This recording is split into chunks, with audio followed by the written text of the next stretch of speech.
ታላቁ የአውስትራሊያ የኢሙ ጦርነት።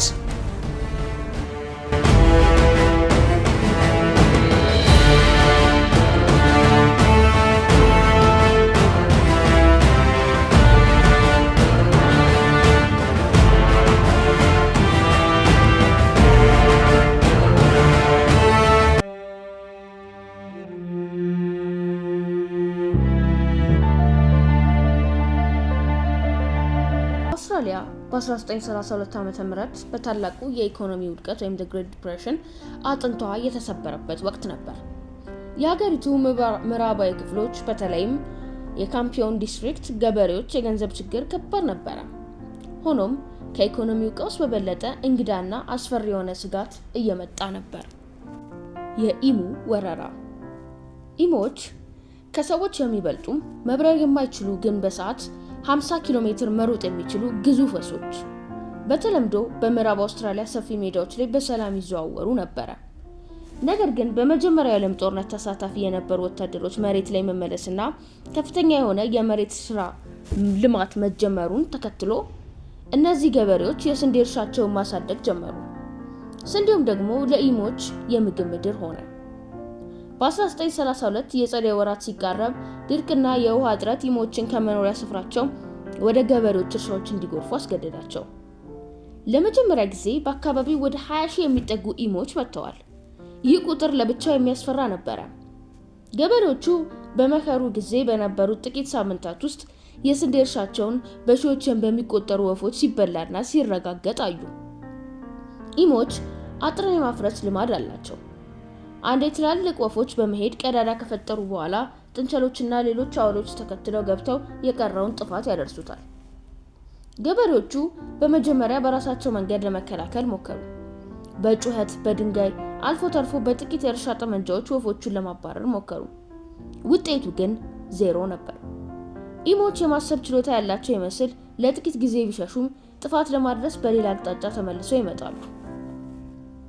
ሁኔታውም ከቁጥጥር ውጪ ሲሆን ገበሬዎች ወደ መንግስት ለመዞር ተገደዱ። አጥብቀው የጠየቁት ነገር ቀላል ነበር፤ የውትድርና እርዳታ። የምዕራብ አውስትራሊያ ዋና ከተማ የሆነችው ፐርዝ ደረሰ። የሀገሪቱ የጦር ሚኒስቴር የነበሩት ሰር ጆርጅ ፒርስ በወቅቱ ከባድ የገንዘብ ችግር ላይ የነበረውን ህዝብ ለማረጋጋት ፈልገው ነበር። ነገር ግን ለኢሙ ጦርነት የጦር ሰራዊት መላክ ለዓለም ሳቅ እንዳያጋልጣቸው ፈሩ።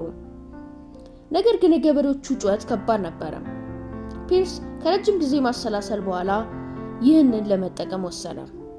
አጥቂዎቹን ኢሙዎች መግደል ብቻ ሳይሆን ይህን የሚያደርጉትን ወታደሮች የሚገርመውን የሉዊስ መትረየስ በመጠቀም በመሆኑ ይህም የጦር መሳሪያዎች ምን ያህል ውጤታማ እንደሆኑ ለማሳየትና ለጦርነት ዝግጁነት ለማዋል ጥሩ ዕድል ነበር። በጥቅምት 1932 መገባደጃ ላይ ውሳኔው ተላለፈ። የኢሙ ወረራን ለመመከት የሮያል አውስትራሊያ የመድፍ ጦር ክፍሎችን ይላካሉ። የመገናኛ ብዙሃን ይህንን ሲሰሙ መደነቅና ንቀት እያደረባቸው ነበር። በአዋፍ ላይ የሚደረግ ጦርነት የሚሉ አርዕስተ ዜናዎች ወጡ። ፒርስ ይህንን አርዕስት ችላ በማለት ሜጀር ጀነራል ፒ.ደብሊው ሜሬዲዝ የሚመሩት ኃይል በሁለት የሉዊስ መትረየሶችና 10,000 ጥይቶች ታጥቆ ወደ ሻምፒዮን ዲስትሪክት እንዲሄድ አዘዘ። ወታደሮች ወደ ጦር ሜዳ ከመሄዳቸው በፊት ሜጀር ሜሬዲት እና ወታደሮቹ የሚገጥማቸውን የኢሙ ብልጥነት በፍጹም አልተረዱም። ይህ የጦርነት ዘመቻ የአውስትራሊያ ወታደራዊ ታሪክን የቀየሩት እጅግ አስቂኝና አሳፋሪ ክስተቶች መካከል አንዱ ሲሆን ማንም ግን አልገመተም። የጦርነቱ መጀመር የጥቅምት መጨረሻ ቀናት። ጀነራሉ እና ሁለት ወታደሮች በጥቅምት 1932 መገባደጃ ላይ ወደ ካምፒዮን ዲስትሪክት ሲደርሱ የአየር ሁኔታው አልተመቸም። ከባድ ዝናብ ወርዶ የነበረ ሲሆን ይህም የኢሙዎችን ተንቀሳቃሽነት በመቀነስ ወታደሮቹ ስልት ለመንደፍ የሚያስችል አጋጣሚ የፈጠረ ይመስላል። የካምፒዮን ገበሬዎች ወታደሩን በታላቅ ተስፋ ተቀበሉ። ሁሉም ሰው ይህ ዘመቻ የአጭር ጊዜ እንደሚሆንና የሉዊስ መትረየስ አፈሙዝ በቀላሉ ወራሪዎችን ወፎች እንደሚበትናቸው አምኖ ነበር። የጦርነቱ የመጀመሪያ ቀን ህዳር 2 1932 ኢሙዎች ምን ያህል ብልህና ጠንካራ እንደሆኑ የሚያሳይ ፍንጭ ሰጠ።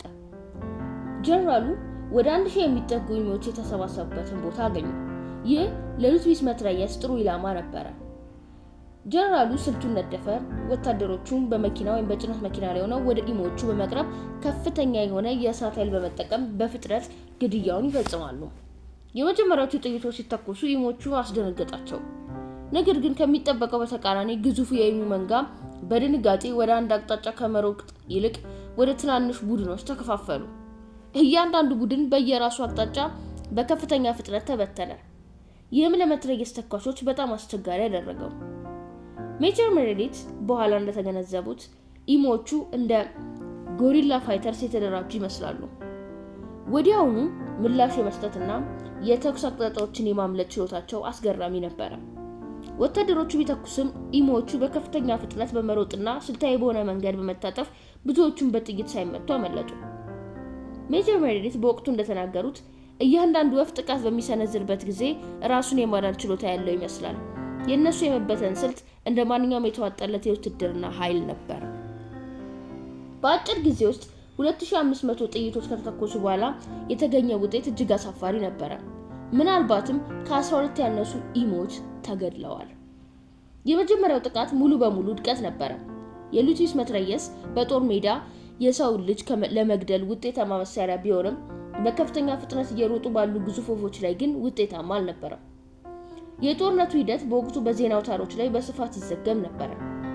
የለንደኑ ዘ ታይምስ ጋዜጣ ይህንን ዘመቻ አስደናቂና አስቂኝ ብሎ ሲጠራው፣ የአውስትራሊያ ሕዝብም ተቃውሞ ማሰማት ጀመረ። ህብረተሰቡ ገንዘብ እንዲህ ባለ አስቂኝና ውጤት በሌለው ዘመቻ ላይ መባከኑን አልወደደም። ውድቀቱን ተከትሎም ጀነራሉ ስልቱን የመቀየር ግዴታ ነበረበት። ገበሬዎች የጭነት መኪናውን ትተው ፈጣን በሆነ የሀገር ውስጥ መኪና ወይም ዩቲሊቲ ቬሂክል ላይ መትረየሱን እንዲጭን መከሩት። ዓላማው ኢሞቹን እያሳደዱ መተኮስ ነበረ። ይህ አዲስ ስልት ለቀጣዩ ጥቃት ተዘጋጀ። ወታደሮች በሀገር ውስጥ መኪና ላይ ተጭነው በፍጥነት በመንቀሳቀስ ኢሞዎችን በአቅራቢያቸው ሆነው ለመምታት ሞከሩ። በመጀመሪያው ጥቃት የተዋረዱት ሜጀር ሜሬዲት እና በቡድኑ በሀገር ውስጥ መኪና ላይ የተጫነው መትረየስ ይዘው እንደገና ወደ ጦር ሜዳ ገቡ። አዲሱ እቅድ ኢሞቹን በቀላሉ ማሳደድና መትረየሱን እየተኮሱ መምታት ነበር። ይህ ስትራቴጂ በተፈጥሮ እጅግ አደገኛና አስደሳች ነበር። ወታደሮቹ 4 ሜትር ቁመት ያላቸውን ኢሞች መንጋ በሰፊ ሜዳ ላይ አገኙ። ተኳሹ በመኪናው የኋላ ክፍል ተሰቅሎ ሹፌሩ መሬት ላይ በተሰነጠቁ ጉድጓዶችና በዛፍ ግንድ ቁርጥራጮች እየተመላለሰ በከፍተኛ ፍጥነት ማሽከርከር ጀመረ። የማሳደዱ ድራማ ተጀመረ። መኪናው ከ40 እስከ 50 ኪሎ ሜትር በሰዓት በፍጥነት ይሮጣል። ኢሞቹን በዚያው ፍጥነት ይገሰግሳሉ። ወታደሮች በሁለተኛው ዙር የተወሰነ ስሌት አስመዝግበው ነበር። መትረየሱ ሲተኮስ ኢሞቹ በተደጋጋሚ ይመታሉ። ሆኖም የጦር ሜዳው ተፈጥሮ ለወታደሮቹ አልተመቸም። አንድ ኢሙ ከተመታ በኋላ እንኳን በከፍተኛ ፍጥነት መሮጥ ይቀጥል ነበር። ይህም ወታደሮቹ ስራቸውን በአግባቡ እንዳይጨርሱ አደረገ። በተጨማሪም በመኪና ላይ ሆኖ ትክክለኛ ኢላማ መምታት ከባድ ፈተና ነበር። በአንድ ወቅት መኪናው በድንገት በአንድ ትልቅ ጉድጓድ ውስጥ ገባ። በመኪናው ላይ የተጫነው የሉቲስ መትረየስ በከፍተኛ ፍጥነት መንቀጥቀጥ ጀመረ። ኢላማው ሙሉ በሙሉ ጠፋ። የከፋው ክስተት ግን በመሳሪያ ላይ የደረሰ ነበር። ወታደሮቹም ወደ ከተማ ሲመለሱ ሜጀር ሜሬዲት ባጋጠማቸው ነገር ደንግጠው ነበር። ሪፖርታቸው ስለ ኢሞች ተንኮልና መሮጥ ያለውን አስገራሚ ኃይል አብራርቶም ነበር። የጦርነቱ መታገድ ገበሬዎችን ሙሉ በሙሉ ተስፋ አስቆረጠ። ስንዴያቸውንም በ10 ሺዎች በሚቆጠሩ ኢሞች እየተበላ ነበር። በታላቁ የኢኮኖሚ ውድቀት ወቅት መንግስት የገበሬዎችን ቁጣ ችላ ማለት አልቻለም። የሀገሪቱ የፖለቲካ ሁኔታ ተረጋግቶ እንዲቀጥል ሰር ጆርጅ ፒርስ ከባድ ውሳኔ ማድረግ ነበረባቸው። የኢሙ ጦርነትን መልሰው መጀመር የዓለም መሳለቂያ እንደሚያደርጋቸው ቢያውቁም በሀገር ውስጥ ያለውን የፖለቲካ ቀውስ ማስቀረት ቅድሚያ ተሰጠው። በድጋሚ ትዕዛዙ ወደ ሜጀር ሜሬዲት ደረሰ። በዚህ ወቅት ግን ስልቱን መለወጥ ነበረበት። ሜጀር ጀነራሉ በድጋሚ ህዳር 13 ቀን 1932 ወደ ምዕራብ አውስትራሊያ ተላኩ። በዚህ ጊዜ ትላልቅ የተሰባሰቡ መንጎች ለማጥቃት ለመሞከር ይልቅ ትናንሽ የኢሙ ቡድኖችን መምታት ላይ አተኮሩ። በተጨማሪም ከዚህ ቀደም የነበረውን አስቂኝ የመኪና ማሳደድ ትተው ተኳሾችን አድብተው እንዲተኩሱ ተፈቀደላቸው። ይህም ትክክለኛነትን ለመጨመርና ጥይት እንዳይባክን ለመከላከል ታስቦ ነበር። ሁለተኛው ዙር ጦርነት ህዳር 13 ቀን ተጀመረ። ይህ ጊዜ የወታደሮች የተሻለ ዝግጅት አድርገው ነበር። ሜሬዲት አሁንም የኢሞችን ልማድ ተምረዋል። ወፎቹ ብዙውን ጊዜ የውሃ መጠጫ ቦታዎች አጠገብ ወይንም በትናንሽ የስንዴ ክምር አጠገብ እንደሚገኙ አወቀ። አሁን ያሉት ጥቃቶች ድንገተኛ ነበሩ። ኢሞቹ ግን አሁንም ብልጥ ነበሩ። በሁለተኛው ሳምንት ብቻ ወታደሮቹ በግምት 1000 የሚጠጉ ኢሞችን መግደል ችለዋል። በአንድ አካባቢ ጥቃት ከተሰነዘረባቸው በኋላ ግን ከሌላ ቦታ እንደገና አይሰበሰቡም ነበር።